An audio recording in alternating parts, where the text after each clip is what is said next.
Hello YouTube and welcome back to Let's Play Dungeon Defenders. In this episode, I'm going to be playing on my favorite level. And why is this my favorite level? You might be asking yourself, because this is totally not a symmetrical level. As you might have noticed, I really like when the stages are symmetrical, and I really don't like when they're even a little bit asymmetrical, even in their enemy distribution. But for some reason, this totally asymmetrical level is my favorite, and it's kind of strange, because obviously I'm not liking it for its symmetricalness, or symmetry, not symmetricalness. Let's see. This part is actually a little bit difficult to build for. Just, you know what? No. Because you can't fit two of them, but then there is that gap on the side, which means, you know, a bouncer blockade might be better, but I'll just stick with a spike blockade, my usual. Alright, I actually don't think I use spike blockades here, but oh well, I'll use them this time.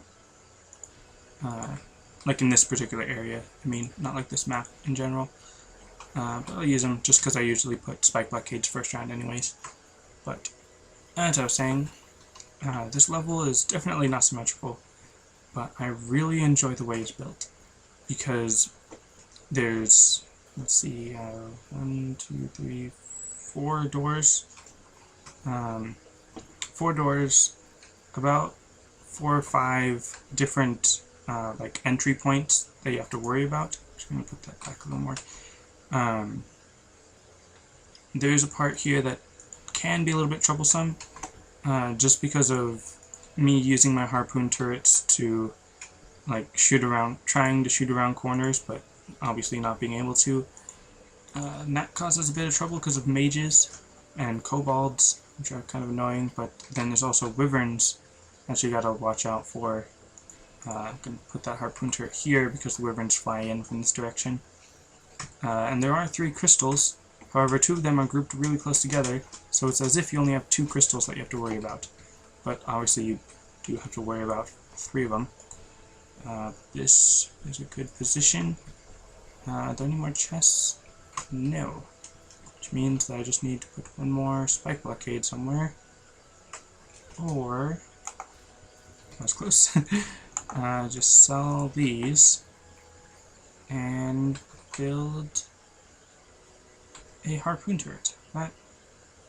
Yeah, that should work. Alright, so I usually put one here, even though I'm not 100% sure how well it'll work on its own, but I should also have placed something else. Alright, so this might not be the best build, just to start with, but this is my favorite map. I have played it a lot, do have experience on this level, so I am confident that I will win.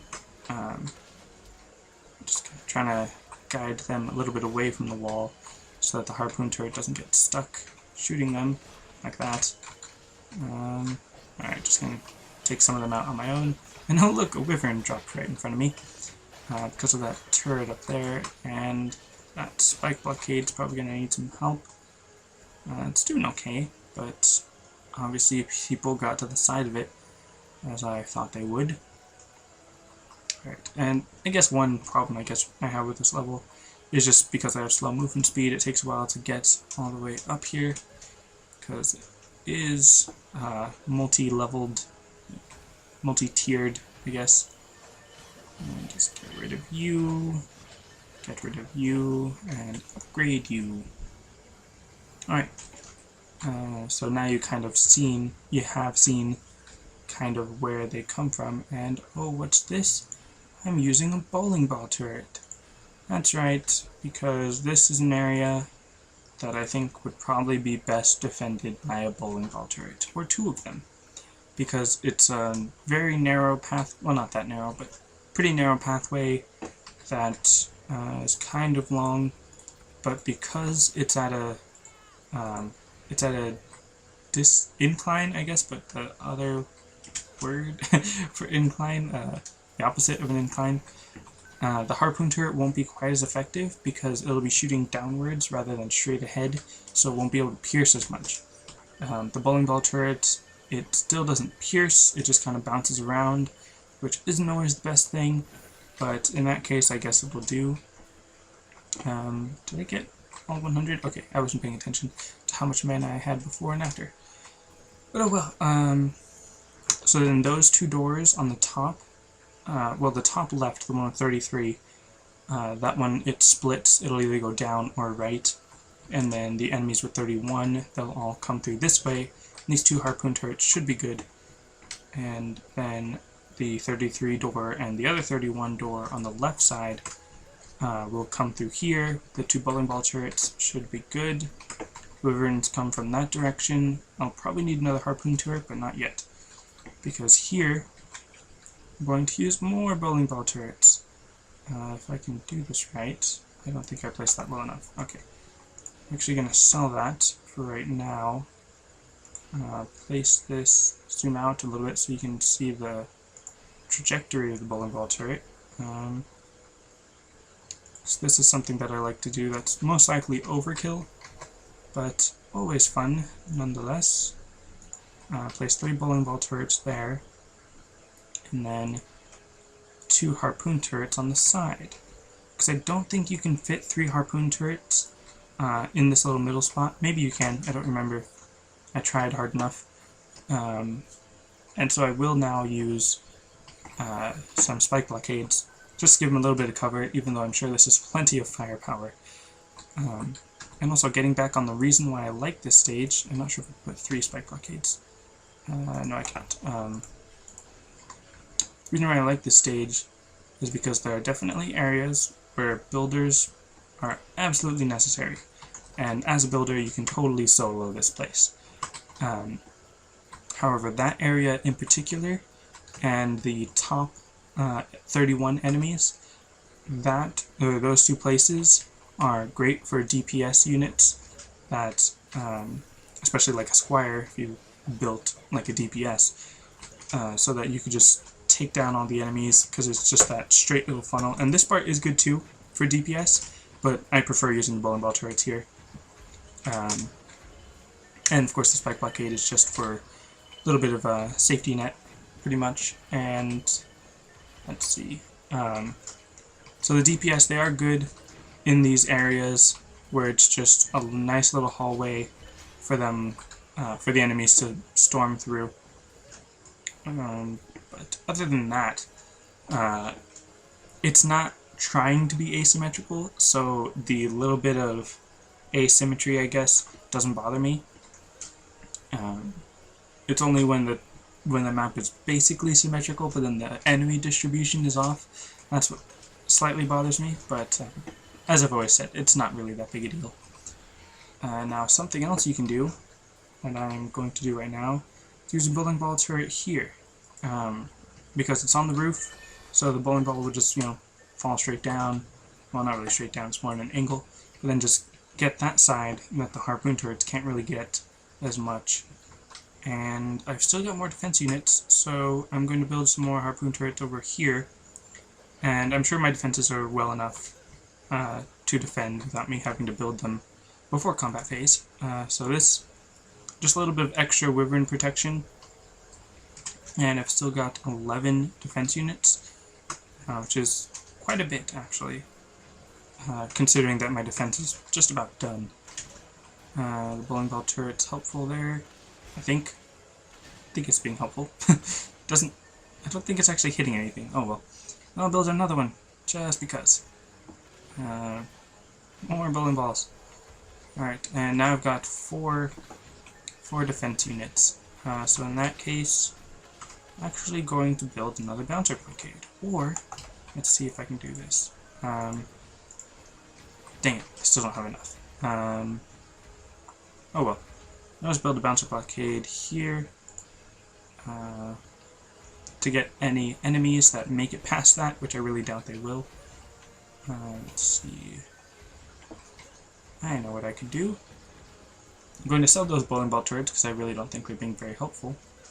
And then, with the extra defense unit, actually I'll just sell that one.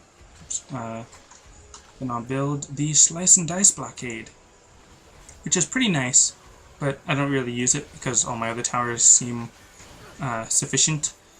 As you can see, whenever enemies get near it, it starts spinning, and it's supposed to spin pretty fast, but I guess either because of frame rate or because it's getting stuck on enemies, it doesn't really look like it's getting that fast. But I think it might just be a frame rate that made it look like it wasn't really moving. So it's pretty good for the close range enemies, obviously, but archers are pretty safe from that. And again, I'm just going to upgrade without even looking at my defenses or looking for mana. Just not always a good idea, because especially there's going to be an ogre this round. And I wasn't paying much attention. I think there might be two. When you play this map on multiplayer, there's an ogre here, and on the top, where I also mentioned there was a good DPS, like kind of where my slice and dice blockade is. And what I really like is when the harpoon turrets down here attack the wyverns. That's always fun. And then, oh look, the ogre! He has arrived. And my defenses are a little farther back, so that, oh boy, if he attacks those spike blockades up front, my other defenses should be safe from back here. And wow, they took him down before the spike blockade even got there. So that's great. And my slice and dice blockade and the bowling ball turret up there, I really don't need them. They're just there to fill up my defense units a little more. Even though I probably could have built it so that I had full 110. It's probably what I'm going to do right now. Just because obviously the slice and dice, it's not very effective, and it kind of keeps the enemies away from where my harpoon turrets are shooting. Just going to put that there, and then should have enough for another spike blockade. And that's a good position. Where am I going to put it? Just going to put it up here. A worse position, but just for the fun of it, to fill out my defense units, so that now I'll get a little bit more of an experience boost. Let's just look at this side as all of that goes down. Yeah. Alright. Level up. And let's see. Got pretty good stats for now. Confident in my defenses. Only 5, 6 of them took damage, but they're still good. Still in the green. They are ready to go. I'm gonna go take a look at the ogre that's gonna come down there. Want to see if he even makes it to my spike blockades this time.